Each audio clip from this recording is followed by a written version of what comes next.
आरोग्य, मुक्ती,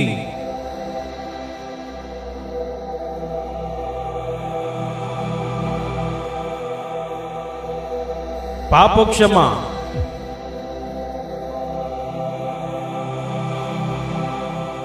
आनंद, शांती,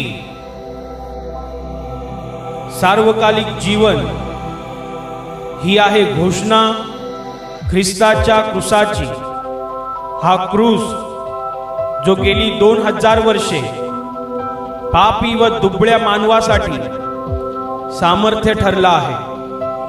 देवाचा पुत्र येशू ख्रिस्त 2000 वर्षापूर्वी मानव बनून जगात आला व पाप्यांच्या मुक्तीसाठी त्याने क्रूसावर बलिदान केलं आणि आम्हा पाप्यांसाठी स्वर्गातले सर्व आशीर्वाद पृथ्वीवर आणले। म्हणून बायबल म्हणते की देवाने जगावर एवढी प्रीती केली की त्याने आपला एकुलता एक पुत्र दिला, अशासाठी की जो कोणी त्याच्यावर विश्वास ठेवतो त्याचा नाश होऊ नये, तर त्याला सार्वकालिक जीवन प्राप्त व्हावे।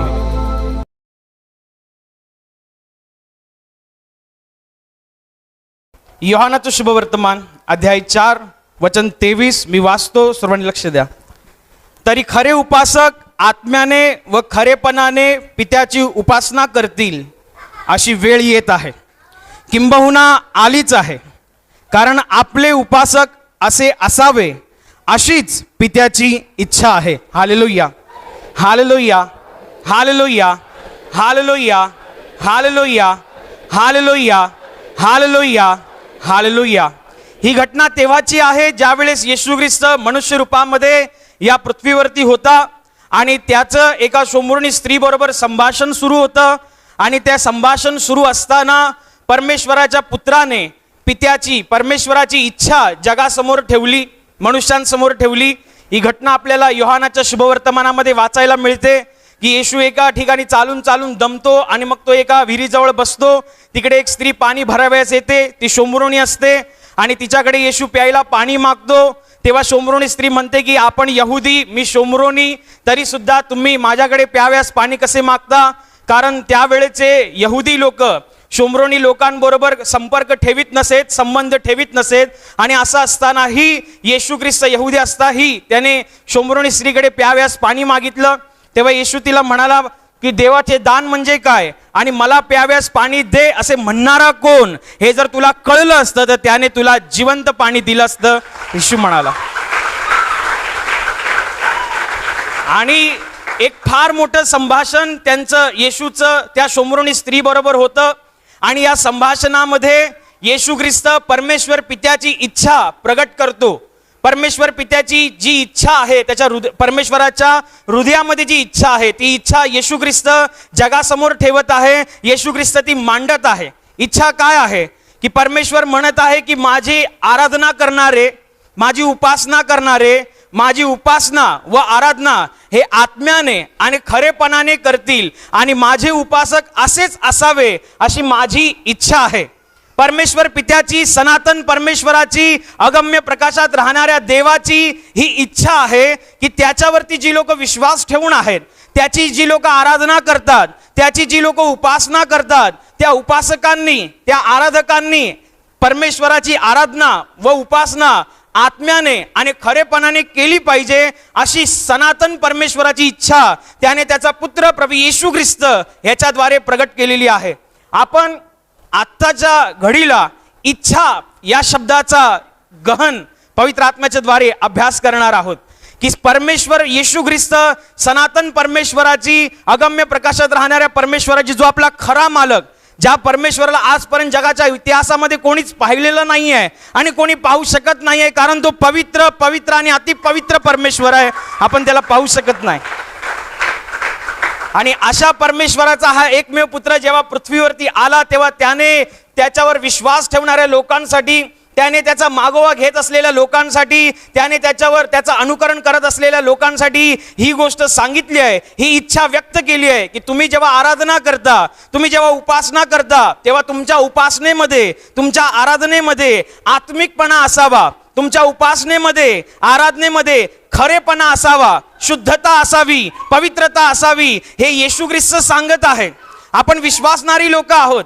आपण ख्रिस्त येशूच्या द्वारे सनातन परमेश्वराचे आशीर्वाद या पृथ्वीवरती अनुभवतो. आपण ख्रिस्त येशूच्या द्वारे स्वर्गीय शांती या पृथ्वीवरती अनुभवतो. आपण ख्रिस्त येशूच्या द्वारे परमेश्वराचा असीम सामर्थ्याचा खोल अनुभव आपण आपल्या जीवनामध्ये घेत असतो आणि आपण ख्रिस्त येशूच्या द्वारे सनातन परमेश्वराची आराधना करतो. परमेश्वर म्हणतंय आराधना आणि उपासना ही आत्म्याने आणि खरेपणाने केली पाहिजे, अशी परमेश्वराची इच्छा आहे.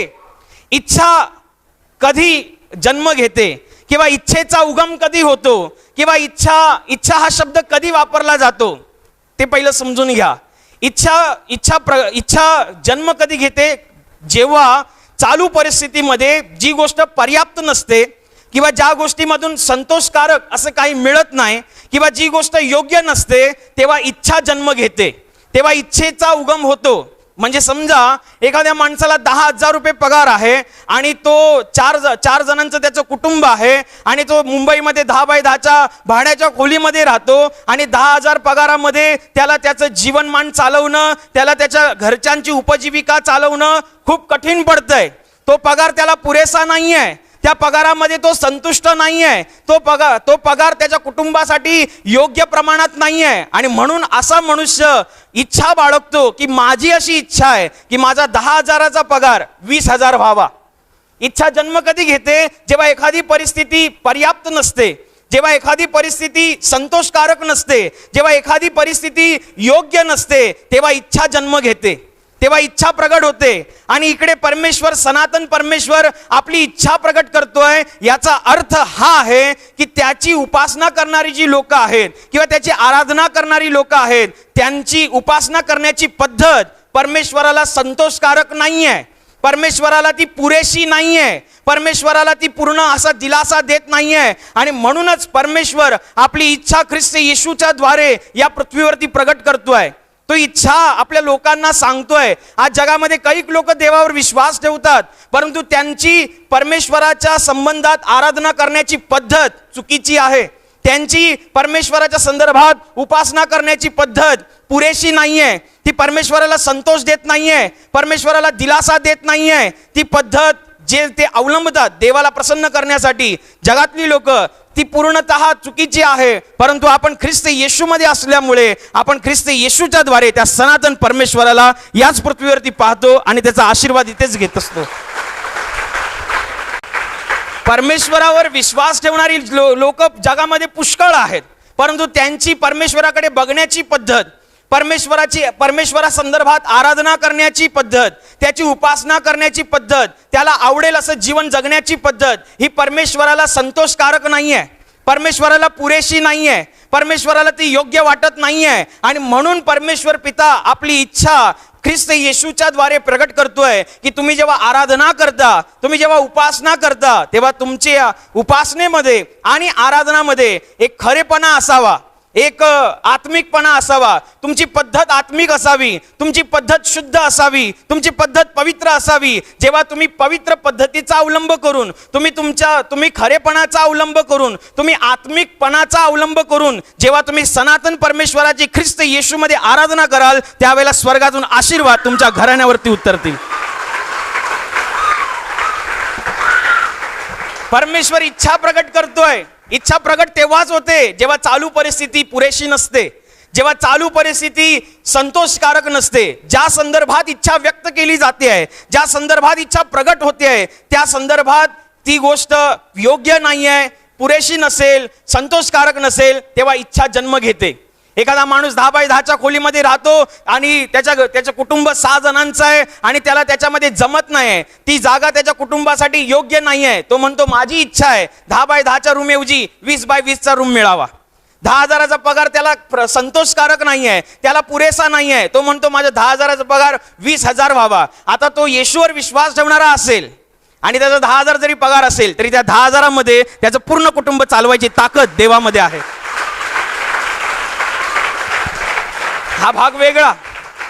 येशूवर विश्वास ठेवणारा माणूस जर 10,000चा पगार, अरे जो परमेश्वर 5 भाकऱ्यांनी 2 मासे 5,000 लोकांना जेवून घालून तृप्त करून उरलेल्या भाकरीच्या 12 टोपल्या भरण्याची ताकद ठेवतो, तो 10,000मध्ये तुमचं घर चालू शकत नाही का? सहज आहे, सहज. आजही तो चमत्कार तितका गणित तज्ञांना सुद्धा न समजणारा आणि न उलगडणारा असा तो चमत्कार आहे. मी फक्त आता इच्छेविषयी बोलतो. इच्छा, परमेश्वर आपली इच्छा ख्रिस्त येशूमध्ये आणि पवित्र आत्म्याच्या द्वारे आपल्या लोकांसमोर प्रगट करतोय. तुम्हाला मी एकदम आतली गोष्ट सांगतो, परमेश्वराच्या हृदयातली इच्छा कुठे प्रगट केली जाते, इच्छा कुठे प्रगट केली जाते ते समजून घ्या. इच्छा तिथेच प्रगट होते जिकडे हक्क असतो. इच्छा तिकडेच प्रगट होते जिकडे अधिकृतपणा असतो. इच्छा तिथेच प्रगट होते जिकडे मालकी असते.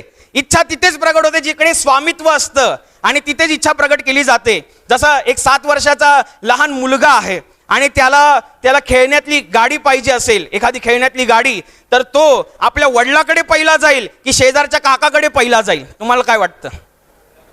शेजारच्या काकाकडे. का बरं वडिलाकडे जाईल? कारण मुलाला चांगलं माहिती आहे बाप माझा आहे, त्याच्यावरती हक्क माझा आहे, तो माझा अधिकृत आहे आणि मी हक्काने सांगू शकतो की मला हे पाहिजे म्हणजे पाहिजे आणि तो ते देतो. आजकालची पोरे 21व्या शतकातली बोलायला नको, वडिलांनी नाही दिले तर जाऊ दे, मी बाजूच्याकडनं घेतो. मी प्युरिटी विषयी सांगतोय, पवित्रतेविषयी, की एक मुलगा आपल्याला जर गाडी पाहिजे असेल तर तो तिथेच इच्छा व्यक्त करेल जिकडे त्याला स्वतःचा हक्क काहीतरी वाटतोय, जिकडे त्याला स्वतःचा मालकी काहीतरी वाटतंय, जिकडे त्याला स्वतःचा अधिकृतपणा काहीतरी वाटतोय, तिथेच इच्छा प्रगट होत असते.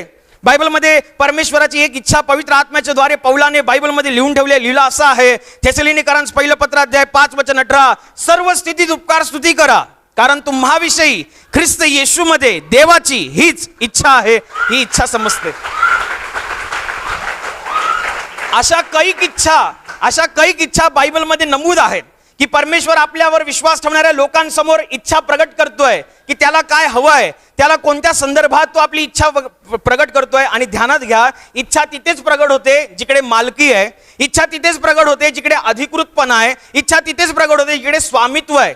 जर स्वामित्व नसेल, जर प्रभुत्व नसेल, जर मालकी नसेल किंवा हक्क नसेल, इच्छा प्रगट होत नाही. तिकडे अपेक्षा प्रगट केली जाते. बायबलमध्ये कुठेच परमेश्वराने विश्वासणाऱ्या माणसासमोर अपेक्षा प्रगट नाही केली आहे. अपेक्षा म्हणजे तुझ्यानी जमलं तर कर, तुझ्यानी होईल तर बघ, तुझ्यानी झेपलं तर चालू दे, मग पुढे. इच्छा प्रगट करतोय, हे माझी इच्छा आहे तू हे कर, माझी इच्छा आहे तू हे कर, माझी इच्छा आहे तू हे कर. अपेक्षा नाही करत आहे. अपेक्षा तिथेच केली जाते जिकडे मालकी नाही आहे. अपेक्षा तिकडेच केली जाते जिकडे हक्क नाही आहे, जिकडे अधिकृतपणा नाही आहे. तिकडेच इच्छा व्यक्त केली, तिकडे अपेक्षा व्यक्त केली जाते. अपेक्षा म्हणजे एखादी गोष्ट होईल असे वाटणे, एखादी गोष्ट होईल. आणि इच्छा म्हणजे ही गोष्ट मी अधिकृतपणे सांगतोय, हे तू कर म्हणजे कर म्हणजे कर, आणि ती केल्यावरती आशीर्वाद निश्चित आहे.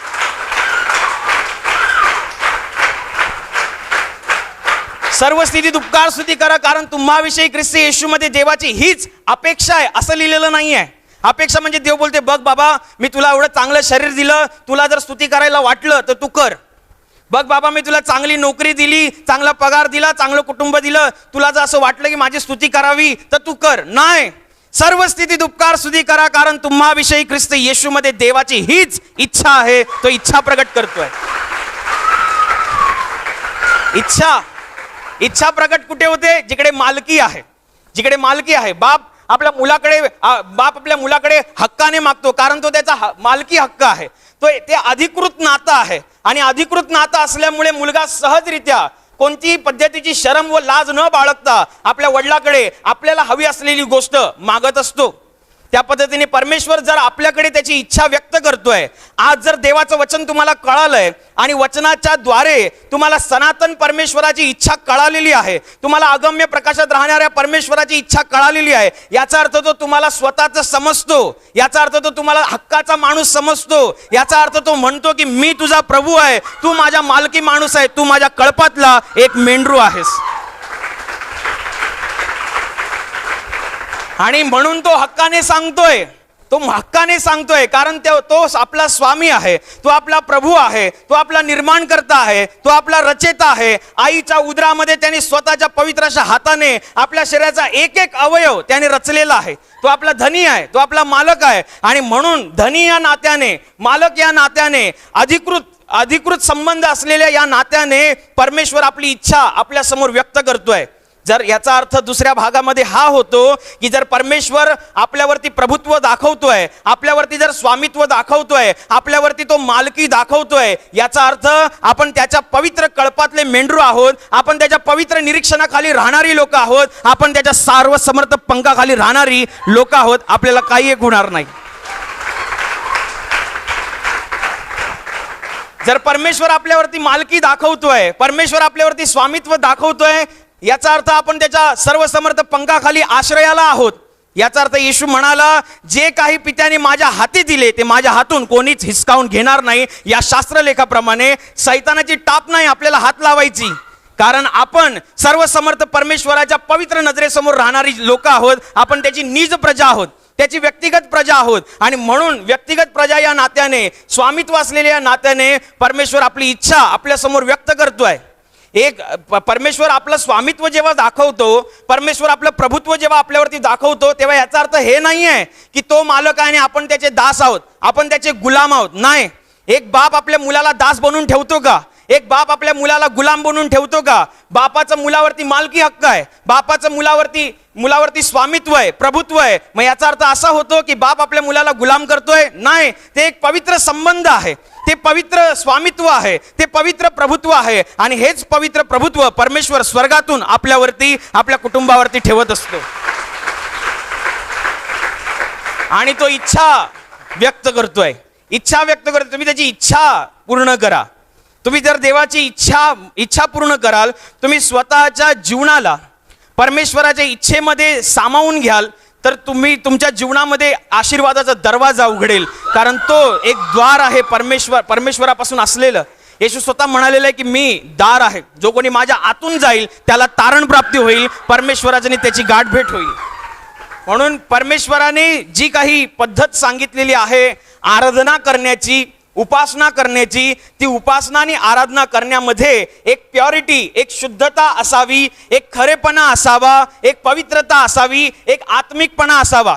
तुम्हीही विश्वासणारे आहात, तुम्ही जी काही आराधना करता, उपासना करता, त्याच्यामध्ये प्युरिटी पाहिजे की इकडे मी प्रभूच्या राज्यामध्ये येऊन प्रभूच्या गौरवाप्रत्यर्थ मुखातून मी स्तुती सुमने गातो, आणि मग बाहेर गेल्यानंतर काहीतरी गडबड झाली आणि डोक्याचा पारा चढला तर माझ्या तोंडातून अपशब्द निघतात. याचा अर्थ तुमच्या उपासनेमध्ये खरेपणा नाही आहे, प्युरिटी, शुद्धता नाही आहे.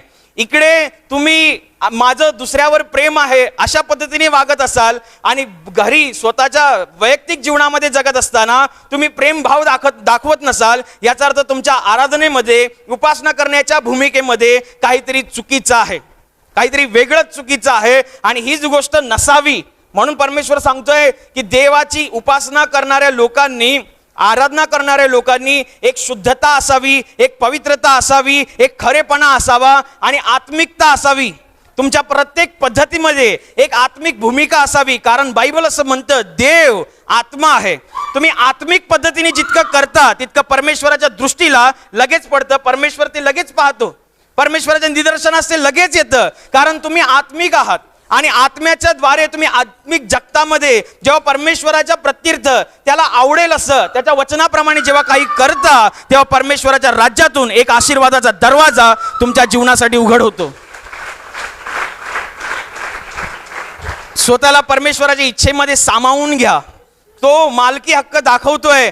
हीच मोठी गोष्ट आहे की परमेश्वर आपल्याला स्वतःचा समजतोय, परमेश्वर आपल्याला त्याच्या कळपातलं समजतोय, तो आपल्याला त्याचा मुलगा, त्याची मुलगी समजतोय आणि तो आपल्याला काही होऊ देणार नाही. बायबल तसं म्हणतं, येशू म्हणाला की मी उत्तम मेंढपाळ आहे आणि मी माझ्या मेंढरा करता आपला प्राण सुद्धा द्यायला समर्थ आहे. तो प्राण द्यायची ताकद ठेवतो. येशू ख्रिस्त प्रेम किती करतो? येशू म्हणतो मी तुझ्यासाठी प्राण द्यायला तयार आहे आणि त्यांनी दिलेला आहे, त्याला काय परत द्यायची गरज नाही. आपलं येशूचं आपल्यावरती प्रेम किती आहे हे समजण्यासाठी तो क्रूसच एक काफी आहे. त्या क्रूसाकडे पाहिल्यानंतर परमेश्वराच्या प्रेमाची चरमसीमा आपल्याला अगदी सहजरित्या कळते. तुम्ही उघड डोळ्याने कुठल्याही निस्वार्थ भावनेने फक्त क्रूसाकडे पहा. त्या क्रूसावरनं गळणारी रक्ताची धार ओरडून ही साक्ष देईल की देवाचं तुमच्यावरती जीवापाड प्रेम आहे. तो तुमच्यावरती निस्वार्थ भावनेने प्रेम करतो. म्हणून देवाच्या राज्यात देवाची इच्छा पूर्ण करा. जे लोक देवाची इच्छा पूर्ण करतात त्यांच्यासाठी काही वेगळंच आहे, काही वेगळंच. देव त्यांच्यासाठी काही करायला तयार आहे, काहीही. कारण जगातली लोक ज्या पद्धतीने वावरताय, ज्या पद्धतीने परमेश्वराच्या परमेश्वराला मिळण्यासाठी त्यांना जसं बरं वाटतंय तसं ते वागतात. परंतु ओरिजिनॅलिटीमध्ये प्रत्यक्षात ही भूमिकाच परमेश्वराला आवडत नाही. ही भूमिकाच परमेश्वराला नापसंत आहे. आणि म्हणूनच परमेश्वराने आपली इच्छा येशूच्या द्वारे प्रगट केली की तुम्ही आराधना करताना, उपासना करताना एक खरेपणा असावा, एक आत्मिकता असावी, एक पवित्रता असावी, एक शुद्धता असावी, जेणेकरून तुम्ही देवाच्या राज्यामध्ये एक फार मोठ्या आशीर्वादाला सामोरं जाऊ शकता. परमेश्वरावरती जेवढे लोक खऱ्या श्रद्धाभावाने विश्वास ठेवतात आणि प्रामाणिकपणे आपल्या जीवनामध्ये पापाला टाळतात, ह्या लोकांसाठी देवाच्या राज्यामधून रोजच्या दिवसासाठी एक एक आशीर्वाद नेमलेला असतो. एक एक आशीर्वाद. आता तुम्ही कसं घेता त्याच्यावरती आहे. आज जर तुम्हाला देवाने इथे आणलं ही तर त्याची परमेश्वराची कृपा, की त्या कृपेच्या आधारावरती, त्या कृपेच्या खाली आपण त्याच्या आराधना करण्यासाठी त्याच्या आराधना भवनामध्ये जमलेलो आहोत. आज जर तुम्हाला त्यांनी इकडे आणलेलं आहे तर आजच्या दिवसासाठी तुमच्यासाठी राखीव, स्वर्गामध्ये राखीव असलेला आशीर्वाद तो तुम्हाला देईल. परंतु तुम्ही आत्म्यामध्ये जागे पाहिजे. तुम्ही उपासना करण्याची पद्धत आत्मिक पाहिजे. तुमची उपासना करण्याच्या पद्धतीमध्ये खरेपणा आणि शुद्धता पाहिजे, तर तो आशीर्वाद मिळेल. एका वर्गामध्ये 30 विद्यार्थी असतील आणि एक विद्यार्थी पूर्णपणे ढब्बू असा माणूस आहे, त्याला काहीच येत नाही, पण त्याची हजेरी मात्र पक्की आहे. हजेरी प्रत्येक दिवसामध्ये, प्रत्येक हजेरी. त्या वर्गामध्ये शिकणारी लोक, जी हुशार लोक आहेत, त्यांचे खाडे होतात. परंतु हा जो डब्बू मुलगा आहे, या डब्बू मुलाचे खाडा नाही आहे. भले याला अभ्यास येत नाहीये पण याचा खाडा नाही. तर तुम्हाला काय वाटतं, फक्त याची हजेरी चांगली आहे, याचा हजेरीपट भरलेला आहे म्हणून याला पुढच्या वर्गात टाकतील का? अभ्यास करत नाहीये, अभ्यासाकडे लक्ष नाहीये, गृहपाठ पूर्ण करत नाहीये, फक्त हजेरी पूर्ण आहे त्याची, म्हणून त्याला पुढच्या वर्गात टाकतील का? नाही टाकणार. सहज गणित आहे. हजेरी पूर्ण असून बाबा फायदा नाही, त्याला जे काही शिकवलं जातं ते तुम्हाला ग्रहण करता आलं पाहिजे. तुम्ही इकडे प्रार्थनेला येता, ही परमेश्वराची कृपा समजून तुम्ही प्रार्थनेला येता आणि तुम्ही प्रार्थनेमध्ये हजेरी लावायचे मला म्हणून येऊ नका. परमेश्वराने आजच्या दिवसासाठी माझ्यासाठी स्वर्गामध्ये काहीतरी राखून ठेवलंय. आज मी त्याला घ्यायला जाणार, ते मी मिळवणार म्हणजे मिळवणार. रोजच्या दिवसासाठी एक आशीर्वाद, रोजच्या दिवसासाठी एक वचन, रोजच्या दिवसासाठी एक परमेश्वराचा वेगळा अनुभव. रोजच्या दिवसासाठी असं नाही की महिन्यातनं एकदाच तुम्हाला काहीतरी तो देणार, आठवड्याला एकदाच काहीतरी देणार, 2 आठवड्याला एकदाच काहीतरी देणार. बायबल असं म्हणतं तो विपुलतेचा परमेश्वर आहे, त्याच्याकडे सगळं काही विपुल प्रमाणात आहे, तो तुम्हालाही विपुल प्रमाणात द्यायला समर्थ आहे. मी तर त्यांना जीवन प्राप्ती व्हावी व ती विपुलपणे व्हावी म्हणून आलो आहे, हे येशूचं वचन आहे. तुम्ही त्याच्या इच्छेमध्ये चाला, तुम्ही त्याच्या इच्छेनुसार चाला, तुम्ही त्याच्या इच्छेमध्ये वागत राहा. म्हणजे देवाची इच्छा जसजशी तुमच्या जीवनामध्ये पूर्ण होत जाईल तसतसं देवाच्या राज्यातून तुमच्या जीवनामध्ये आशीर्वाद उतरत राहील. तुम्हाला स्वतःला परमेश्वराची इच्छा पूर्ण करता आली पाहिजे, कारण तुम्ही आत्मिक लोक आहात. जगातली लोक परमेश्वराच्या संदर्भात जसे विचार करतात तसं तुम्ही वावरू नका, तसं तुम्ही जगू नका. कारण जगातली लोक परमेश्वर आहे असं बोलतात पण त्याच्या अस्तित्वाला नाकारतात, त्याच्या सामर्थ्याला नाकारतात. एका तोंडाने बोलतात की परमेश्वर आहे, ह्या जगात कोणतरी आहे जो चालवतोय, आणि दुसरीकडे म्हणतात की असं होणार नाही.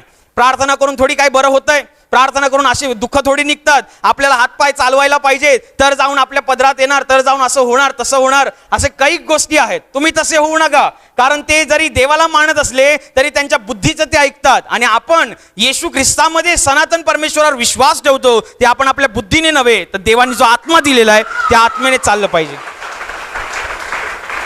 देव आत्मा आहे आणि म्हणून त्याची उपासना जर आपल्याला करायची आहे तर ती आत्म्याने आणि खरेपणानेच करता आली पाहिजे. म्हणजे परमेश्वराच्या राज्यातला दरवाजा आपल्यासाठी उघड होईल आणि आशीर्वादाचा पाऊस आपण अनुभवू.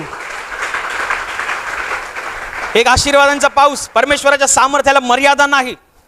कधीही विश्वासाला चौकटीत मांडता येत नाही की बाबा विश्वास म्हणजे विश्वासाची ताकद काय. कोणच नाही सांगू शकत की विश्वासाची ताकद एवढीच आहे, की विश्वास असल्यावर एवढं होतं, ह्याच्या पलीकडे काय होत नाही. विश्वासाला कधीच चौकटीत मांडता येत नाही, विश्वासाला कधीच समीकरणामध्ये बांधता येत नाही, कारण विश्वास विश्वास आहे. आणि म्हणूनच तर येशू म्हणाला, शक्य असेल असे कसे म्हणतोस, विश्वास बाळगणाऱ्याला सर्व काही शक्य आहे. हे त्याचं वचन आहे. सर्व काही शक्य आहे विश्वास बाळगणाऱ्याला. मग ते तुम्ही पण आहात, मी पण आहे. ज्याने ख्रिस्त येशूवरती विश्वास ठेवलेला आहे तो प्रत्येक मनुष्य जिवंत देवावर विश्वास ठेवणार आहे. आणि त्याच्या हृदयातला विश्वास हा असंभव गोष्ट संभव करण्याची ताकद ठेवतो. फक्त तुम्हाला परमेश्वराच्या संदर्भात राहताना, परमेश्वरामध्ये राहताना आत्मिक पद्धतीने, खरेपणाने, शुद्धपणाने, प्युरिटीमध्ये, पवित्रतेमध्ये राहता आलं पाहिजे, जेणेकरून परमेश्वराचा आशीर्वाद मोठ्या प्रमाणात तुमच्या जीवनामध्ये उतरेल. परमेश्वर तुमच्यासाठी काही करायला तयार आहे. म्हणून पहा, बायबलमध्ये 5 भाकरी आणि 2 माशाचा उल्लेख केलेला आहे. 5 भाकरी आणि जेवणारे 5,000 लोक. ते 5 भाकरीचे असे किती तुकडे केल्यावरती 5,000 लोकांना पुरतील? तर गणित सरळ आहे. एका भाकरीचे 1000 तुकडे, तर मग 5 भाकरीचे 5,000 तुकडे. पण बायबलमध्ये पुढचा चमत्कार हा लिहिलेला आहे की तुकडे एवढे पाहिजे की खाणाऱ्याचं पोट भरलं पाहिजे. नाही तर तुम्ही एक भाकरी तुम्हाला दिल्यानंतर तुम्ही सुईच्या टोका एवढा एक एक तुकडा करून द्याल, तुम्ही म्हणाल झाले 1000 तुकडे. पण त्या 1000 तुकड्यांमध्ये एक एक भाकरीच्या तुकड्यामध्ये एक एक माणसाचं पोट भरलं पाहिजे, ते जेवण तृप्त झाले पाहिजेत. हाच तर सगळ्यात मोठा पुरावा आहे की लोक जेवण तृप्त झाल्यानंतर सुद्धा उरलेल्या भाकरीच्या 12 टोपल्या भरल्या. ह्याच्यावरनं जेवाचं सामर्थ्य असीम प्रमाणात दिसतं. गणित तज्ञ फेल होऊन जातील. आता त्या काळच्या भाकऱ्या कशा होत्या काय माहिती, तरी पण आपण आपलं गणित लावलं तर आपण 5 भाकरीपैकी 2 भाकरी 1 मासा आपण तरी खाऊ शकतो. आपण म्हणजे मी, तुमचं तुम्ही बघा. परंतु परमेश्वराच्या राज्यामध्ये परमेश्वराचं गणित किती अफाट आहे. आजचे गणित तज्ञ कोणी असोत सगळे फेल होतील, कोणाला सांगताच येणार नाही. कारण परमेश्वराचं सामर्थ्य हे बुद्धीच्या पलीकडचं असतं. कारण तो परमेश्वर स्वर्गातला देव आहे, तो पृथ्वीवरचा नाही आहे. त्याची बुद्धी कमकुवत नाही किंवा कमजोर नाही की एका ठराविक मर्यादेपर्यंत तो विचार करत नाही. तो अफाट आहे. तो आपल्यापेक्षा काही पटीने चांगलं, जे आपल्यासाठी उत्तम तेच तो देतो. कारण तो स्वतः उत्तम परमेश्वर आहे आणि स्वर्गातून येणारी गोष्ट सुद्धा उत्तम आहे. म्हणून परमेश्वराची आराधना करत असताना आपल्या आराधनेमध्ये एक शुद्धता, एक पवित्रता, एक आत्मिकपणा असावा. आणि परमेश्वरची इच्छा आपल्या समोर प्रगट करतोय, ती इच्छा पवित्र आत्म्याच्या सामर्थ्याने आणि साह्याने आपल्याला पूर्ण करता यावी. म्हणून सर्व मी प्रार्थना करू. हालेलुया. आणि आता प्रार्थना करण्याची वेळ आहे. प्रभू येशू म्हणाला, माझ्या नावाने तुम्ही पित्याजवळ जे काही मागाल ते तुम्हाला परमेश्वराच्या गौरवाकरिता देण्यात येईल.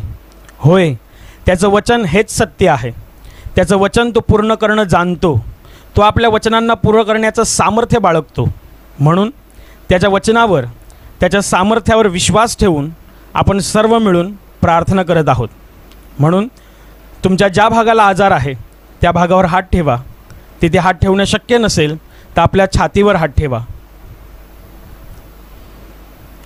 तुमच्या जीवनातील आणि शरीरातील प्रत्येक दुःख, संकट आणि आजार प्रभू येशूच्या पवित्र नावाने या क्षणाला नष्ट होत.